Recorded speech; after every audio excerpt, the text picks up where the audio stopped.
જૂનાગઢના માંગરોળ તાલુકામાં કાલે 4 કલાકની અંદર 8 ઇંચ જેટલો વરસાદ વરસ્યો છે અને છેલ્લા 2 દિવસની અંદર 40 ઇંચ જેટલો વરસાદ વરસ્યો છે,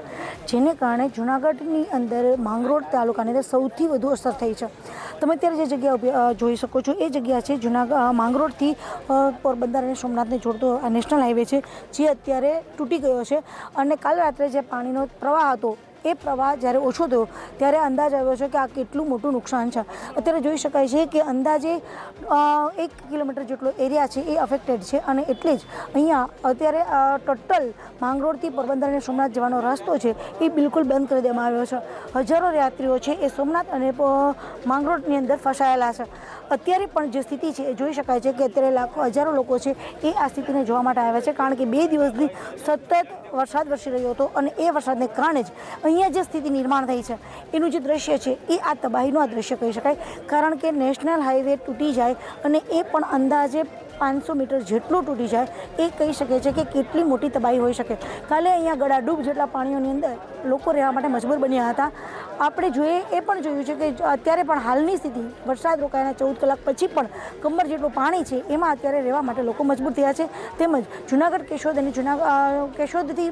માંગરોળ સુધીનો જે એરિયા છે એમાં પણ અત્યારે ગોઠણ જેટલું પાણી છે અને પાણીમાંથી અત્યારે વાહન છે એ પસાર થઈ રહ્યા છે। 24 કલાકથી જે વાહનો બંધ હતા એ વહેલી સવારથી વાહનોની આવાજાઈ ચાલુ થઈ છે, પરંતુ અત્યારે જે નેશનલ હાઈવે તૂટી ગયો છે એને લઈ અને અત્યારે અહીંયા કોઈ પણ જાતના વાહનોને આવાજાઈ કરવા માટે પ્રતિબંધ છે। જૂનાગઢના માંગરોળ તાલુકાની અંદર 2 દિવસમાં 40 ઇંચ જેટલો વરસાદ પડ્યો છે અને એ વરસાદે એટલી તબાહી સર્જી છે કે અત્યારે માંગરોળની અંદર હાહાકાર મચી ગયો છે। અત્યારે જૂનાગઢની માંગરોળ તાલુકાથી સોમનાથ જતો જે નેશનલ હાઈવે છે એ તૂટી ગયો છે અને એ વહેલી સવારે જ્યારે પાણી ઓછા થયા છે ત્યારે ખબર પડી છે અને એટલે જ સોમનાથ અને દ્વારકા જતા જે યાત્રીઓ છે એ ફસાઈ ગયા છે। અત્યારે આપણી સાથે માંગરોળના કેટલાક લોકો છે કે જેની આપણે વાત કરવાની કોશિશ કરી કે સ્થિતિ શું હતી। અચ્છા, કાલે 2 દિવસથી વરસાદ પડ્યો, સ્થિતિ કેવી રહી? 2 દિવસ માંગરોળની પરિસ્થિતિ ખૂબ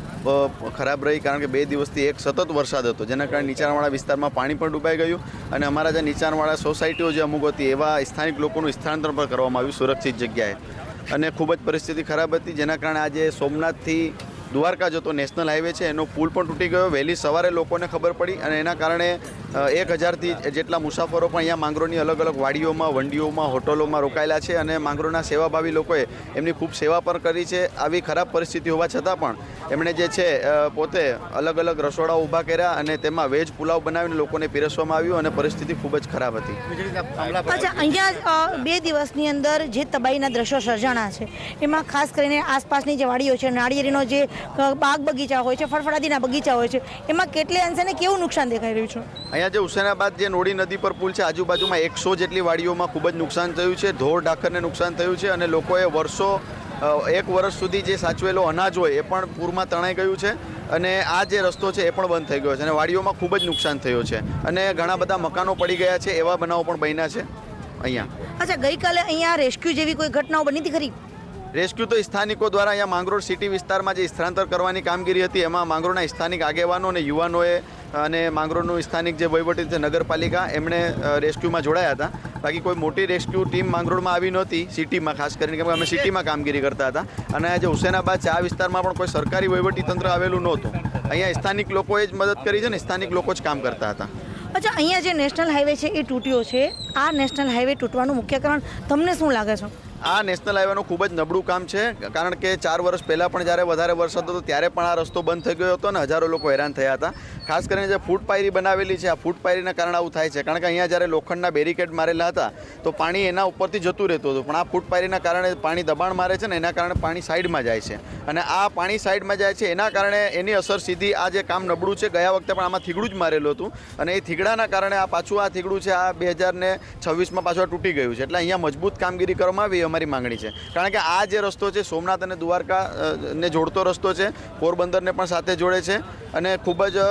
ટ્રાફિકવાળો રસ્તો છે, જરૂરિયાતવાળો ટુરિસ્ટવાળો રસ્તો છે, હજારો લોકો અહીંયાથી પસાર થાય છે, એટલે આ કામગીરી મજબૂત થવી જોઈએ એવી અમારી માંગણી પણ છે। તો આ તો આપણી સાથે માંગરોળના સ્થાનિક લોકો જે કહી રહ્યા છે કે આ જે નેશનલ હાઈવે છે એ તૂટવાનું મુખ્ય કારણ છે કે પુલ ઉપર પેલા લોખંડના પાઇપ હતા જે એની જગ્યાએ અત્યારે પાડી કરવામાં આવી છે, પાણીનું વધારે પ્રેશર આવવાને કારણે આ જે પુલ છે એ તૂટ્યો છે અને એના લીધે અત્યારે હજારો યાત્રીઓ છે એ સોમનાથ અને દ્વારકાની અંદર ફસાઈ ગયા છે। આશા રાખીએ કે સરકાર છે એ આ લોકોની જે વ્યથા છે એને સામે સમસ્યાને સમજે અને તાત્કાલિક આ જે રોડ છે એને રિપેર કરવામાં આવે। ભાર્ગવી જોશી, ગુજરાત તક, જૂનાગઢ।